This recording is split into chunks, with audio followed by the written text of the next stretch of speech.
दोस्तों नमस्कार। मैं प्रदीप कोत और दी प्रदीप मोटिवेशन यूट्यूब चैनल पर आपका हार्दिक स्वागत करता हूं। आज मैं विषय लेकर आया हूं पेरेंट्स और बच्चों का। एक छोटी सी मोटिवेशन की स्टोरी है जो आपको प्रेरित करेगी। किसी आखिर तक देखना इस वीडियो को। दोस्तों, जैसे हम सोचते हैं कि हमारे माँ बाप, जब हमारे पेरेंट्स की उम्र 30-35 साल थी और जब हमारी उम्र 8-7 साल जो उम्र थी, तो हम समझते थे कि हमारे पेरेंट्स सब पेरेंट्स से अच्छे हैं। हम तुलना करते थे हमारे पेरेंट्स की दूसरे पेरेंट्स के साथ। All around in the society सभी पे लागू होती है बात। किसी एक विषय विशेष नहीं है, ये कोई विशेष व्यक्ति का नाम नहीं लिया जाएगा इसमें। लेकिन जैसे हम बड़े होते जाते हैं, हमारी पेरेंट्स की उम्र बढ़ती जाती है, वो बुढ़ापे की तरफ चले जाते हैं। हमारी उम्र 30 साल हो जाती है और उनकी उम्र 60 प्लस हो जाती है। फिर हम ये समझने लगते हैं हमें जॉब मिल गई, हमारे पास पैसा है, हमारे माँ बाप बूढ़े हो गए हैं,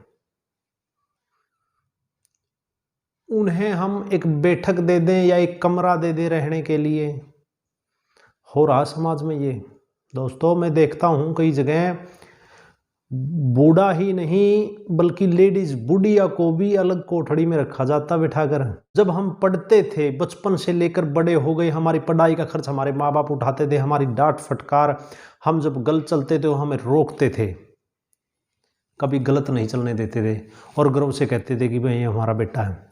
लेकिन जब हमारी उम्र 30-35-40 साल हो जाती है और उनकी उम्र 70 साल क्रॉस कर जाती है, जब वो बुढ़ापे की ओर होते हैं, तो हम उनका साथ क्यों छोड़ देते हैं। मैं सभी की बात तो नहीं करता, कहना चाहूँगा 60% लोग ऐसा करते हैं, जिन्हें अपने बूढ़े माँ बाप के पास बैठने में भी शर्म आती है, हिचक महसूस होती है।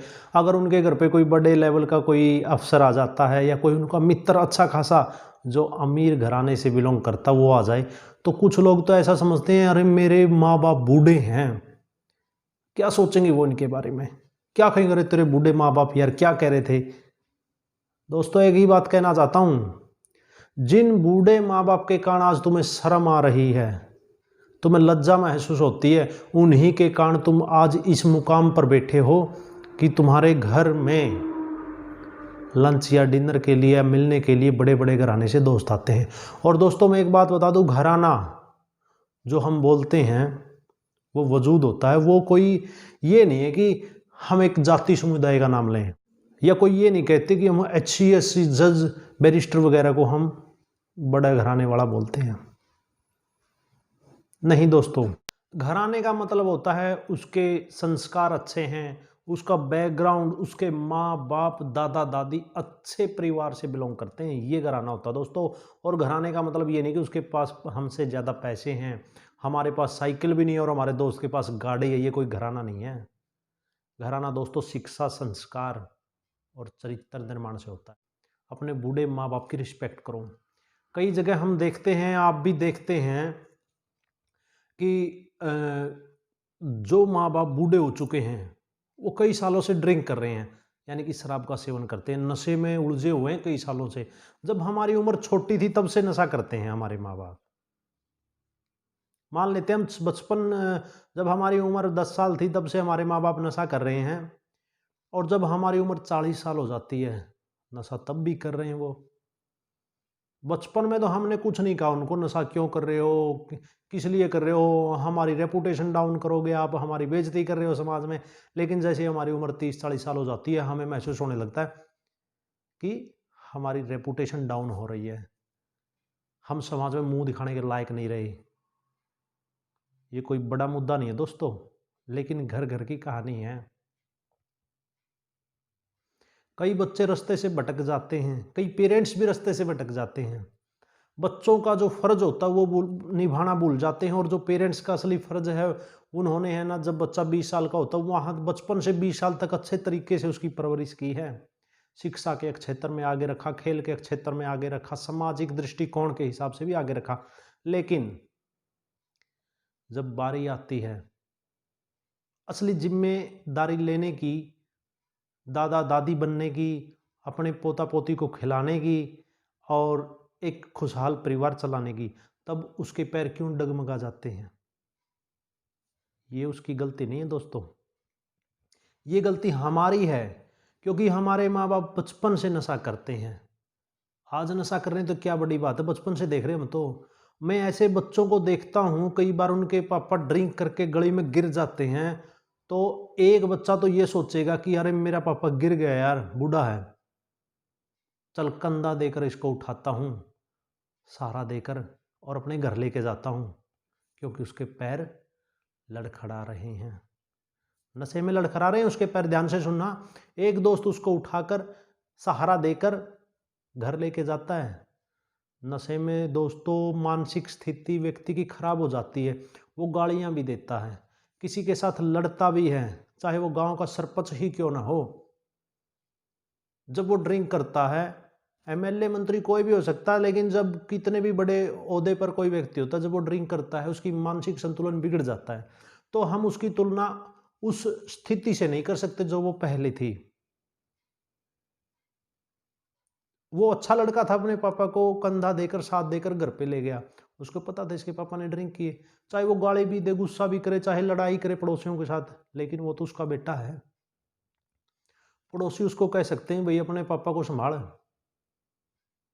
ड्रिंक करता है, बहुत ज़्यादा पी ली और नाली में पड़ा था। आप जगह जगह देखा हम ये सारे काम समाज में। लेकिन एक बच्चा, जो दूसरा बच्चा, वो क्या करता है, उसके पापा ने शराब पी, बहुत बड़ी बात बोल रहा हूँ दोस्तों, ध्यान से सुनना, उसके पापा ने ड्रिंक करी और उसने उसके ऊपर हाथ उठा दिया। एक बेटे ने अपने बाप पर हाथ उठा दिया। तूने हमारी नाक कटवा दी, समाज में, सोसाइटी में नीचे गिरा दिया, क्या कहेंगे लोग, क्या कहेंगे गांव वाले, क्या कहेंगे हमारे रिश्तेदार। अरे भाई ये रिश्तेदार कौन हैं, गांव वाले कौन हैं, तेरे अड़ोसी पड़ोसी कौन हैं? जिस माँ बाप ने तुझे जन्म दे दिया, इतना बड़ा इस पद प्रतिष्ठा के बराबर लाकर खड़ा कर दिया, आज तू परिवार चला रहा अच्छे तरीके से, और तुझे इस बात का भी पता है कि क्या गलत है और क्या सही है, फिर भी तू अपने माँ बाप को दोष देता है। दोस्तों ये घर घर की कहानी, और सबसे बड़ी बात यह है कि माँ बाप की कमी को ढूंढने की बजाय अगर औलाद अपने अंदर कमी ढूंढेगी तो परिवार अच्छा चलेगा।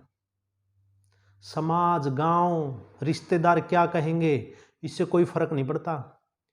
उस संतान को चाहिए कि अगर उसके पापा के पांव लड़खड़ाए हैं, उसके पापा ने नशे में गालियां दी हैं लोगों को, शराब पी है, अरे कोई बात नहीं, बुजुर्ग है, बूढ़ा है, पी ली होगी, सभी लेते हैं नशा, सभी करते हैं।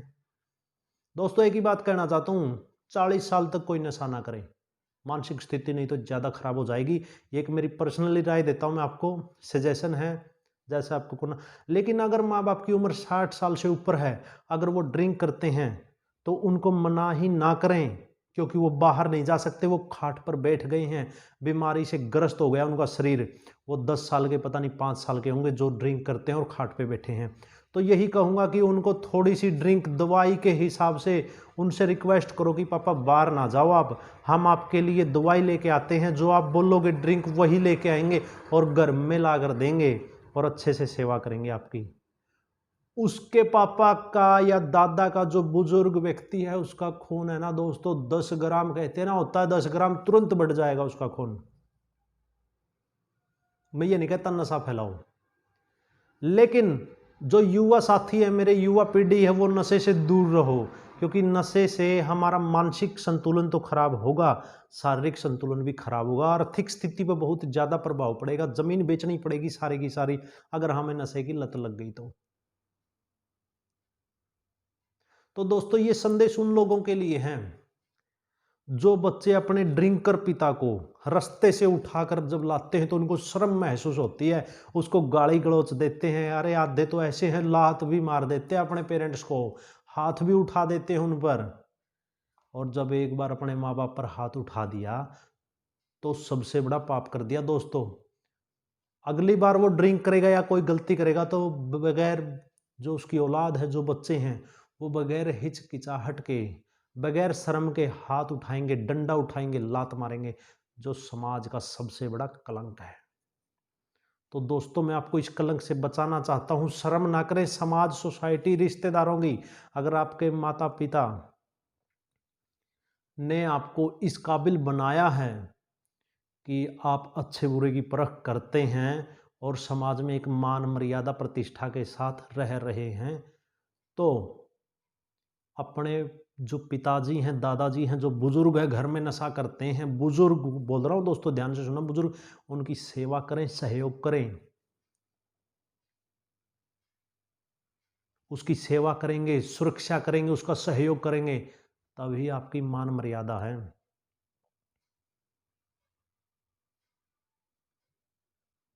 ये नहीं कि अपने पापा के साथ गली में लड़ रहे हैं कहीं पे, क्या कहेंगे लोग?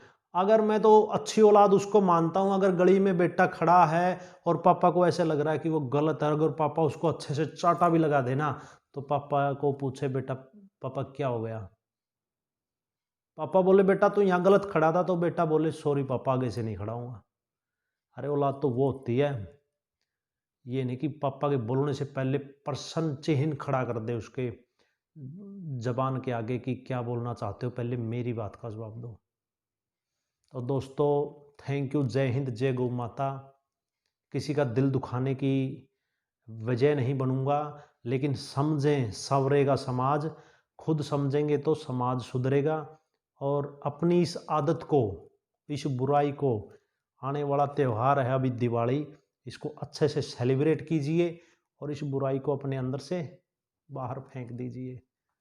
थैंक यू, जय हिंद। मैं प्रदीप कोथ और the Pradeep motivation YouTube channel पर आपका हार्दिक स्वागत करता हूँ।